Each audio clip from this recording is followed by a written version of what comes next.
औज़ुबिल्लाहि मिनश्शैतानिर्रजीम बिस्मिल्लाहिर्रहमानिर्रहीम। आज बहैसियत governor Sindh doctor Farooq Sattar भाई, हमारे MNAs, सेनेटर, MPs और हमारी टाउन इंचार्ज और टाउन कमेटी और UC के लोग और इस इलाके की आवाम, मीडिया के दोस्त यहाँ सब जमा हैं। लेकिन आज की ये प्रेस कॉन्फ्रेंस और यहाँ आना ये मामूली नौइयत का नहीं है। ये कोई सियासी प्रेस कॉन्फ्रेंस नहीं है। ये कोई एक मजमा नहीं है।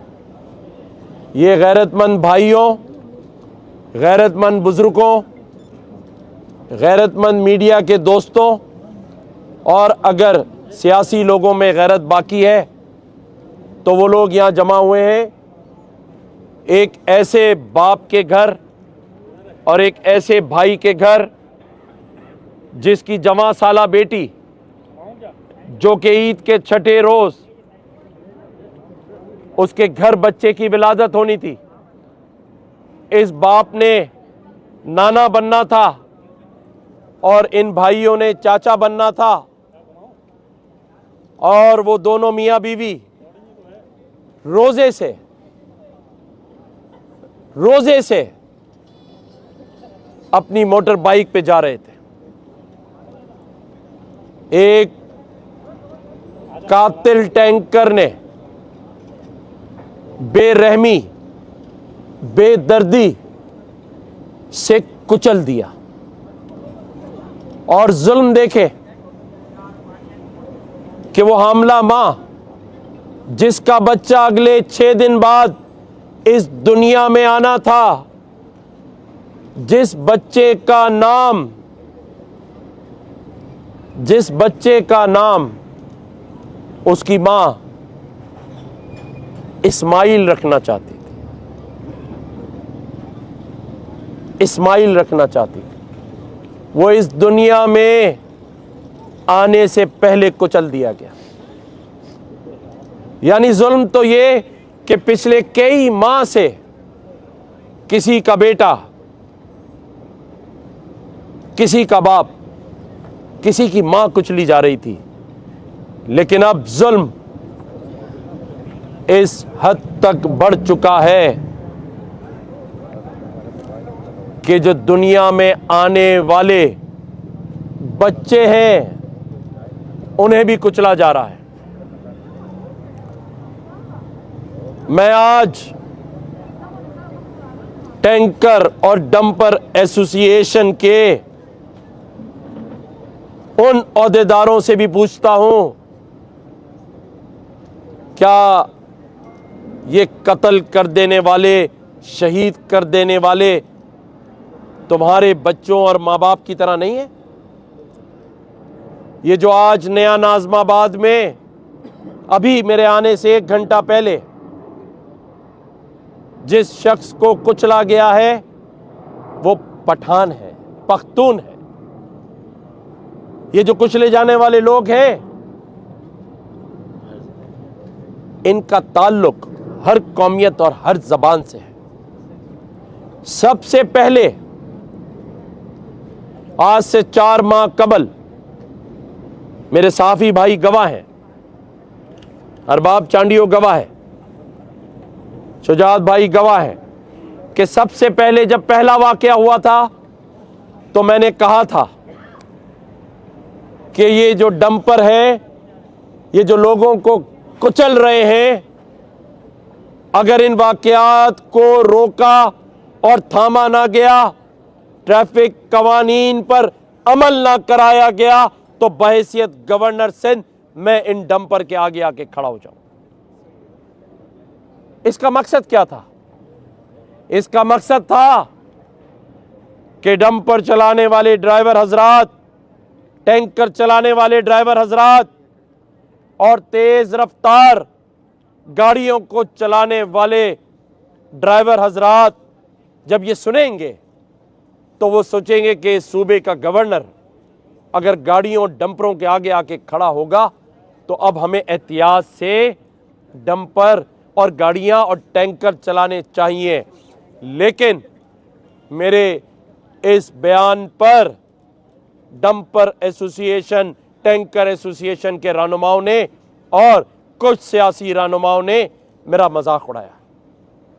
मैंने जवाब नहीं दिया, क्योंकि चाहे ये बच्चा पख्तून हो, पंजाबी हो, बलोची हो, महाजिर हो, ये सारे इस शहर, इस सूबे में रहने वाले बच्चे हमारे बच्चे हैं। जो कत्ल किए, शहीद किए जा रहे हमारे बुजुर्ग हैं। मेरी नज़र में किसी की कौमियत के हिसाब से बात नहीं करते। लेकिन हमारे सियासी रहनुमाओं ने इसको मजाक बना दिया। सियासी माइलेज हासिल करने के लिए, सोशल मीडिया पे व्यूज लेने के लिए गवर्नर सिंध के इस इक़दामात और इन बयानात का मजाक उड़ाया गया।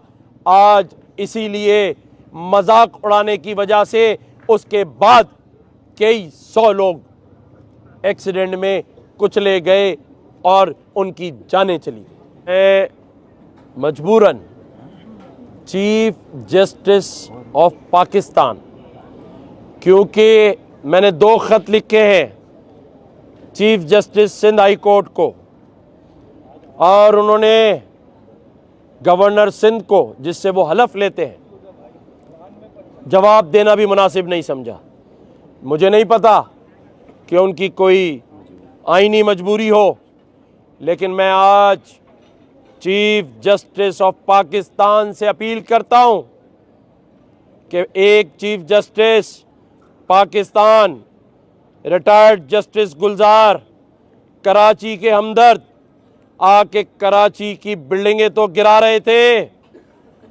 ये आज जो चीफ जस्टिस हैं, मौजूदा चीफ जस्टिस ऑफ पाकिस्तान, वो इसका खुद नोटिस लें, आए कराची रजिस्ट्री में बैठे और सिर्फ एक केस लगे और वो लगे डंपर, टैंकर और हैवी ट्रैफिक से जो लोग कुचले जा रहे हैं, उनकी वजूहात क्या है, उन पे अमल दरामद क्यों नहीं हो रहा, और चीफ जस्टिस ऑफ पाकिस्तान उसका बड़ा फैसला सुना के जाए। कराची की आवाम उनके फैसलों को सराहेगी। आईजी साहब, मैं जाती तौर पे भी आपको जानता हूं, आप एक ईमानदार, शोहरत रखने वाले हामिल शख्सियत हैं, लेकिन खुदारा मीडिया को बुलाएं, लोगों को एतमाद में लें, रिपोर्ट शाया करें कि अब तक इतने कुचले गए और उन सब के ड्राइवर आपने गिरफ्तार कर लिए हैं। और अगर पानी के टैंकर मजबूरन आपने दिन में अलाउ किए, हमें नहीं पीना ऐसा पानी, उसे भी दिन में बंद कर दें। हम प्यासे रह लेंगे, लेकिन किसी ज़ैनब और किसी इस्माइल को कुचले जाने पर पानी पीना नहीं है हमें। ऐसा कानून नाफिज करवाएं आईजी साहब कि आज के बाद अभी से कानून नजर आए, कानून पर अमल दरामद नजर आए। आप खुद रोडों पर आकर खड़े हो, हमें नजर आए कि आज फला रोड पर आईजी सिंध खड़े हैं, हमें नजर आए कि फला रोड पर एडिशनल आईजी सिंध खड़े हैं, हमें नजर आए कि डीआईजी ट्रैफिक खड़े हैं। और मैं तो तैयार ही हूं, जब जहां जो कहेगा, जिस रोड पर कहेगा, मैं हाजिर हूं। लेकिन खुदारा इस शहर की बेबसी का मजाक ना उड़ाएं। साहब, आप आईजी सिंध से मुतालबा कर रहे हैं, डीआईजी ट्रैफिक से आप मुतालबा कर रहे हैं कि वो इस हवाले से कमेटियां बनाएं, वो रोजाना की बुनियाद पर रिपोर्ट दें। और आज की ताज़ा खबर ये है कि डीआईजी ट्रैफिक ने ईद के 3 दिन बाद तक जो है तमाम चालान के ऊपर जो है उन्होंने पाबंदी लगा दी है। किसी किस्म कोई चालान नहीं होगा, कोई गाड़ी लिफ्ट नहीं होगी, सिग्नल पर भी कोई वैसी वायलेशन पर कोई कार्रवाई नहीं की जाएगी। तो ये तो डीआईजी ट्रैफिक ने जो है आपके तमाम मुतालबात की नफी कर रहे हैं। वो जो है खुली छुट्टी दे रहे हैं उनको। मैं उनसे बात करूंगा। डीआईजी ट्रैफिक पीर मोहम्मद शाह भी एक बहुत ही अच्छी शोहरत के हामिल शख्स हैं, मैं उन्हें 15 सालों से जानता हूं।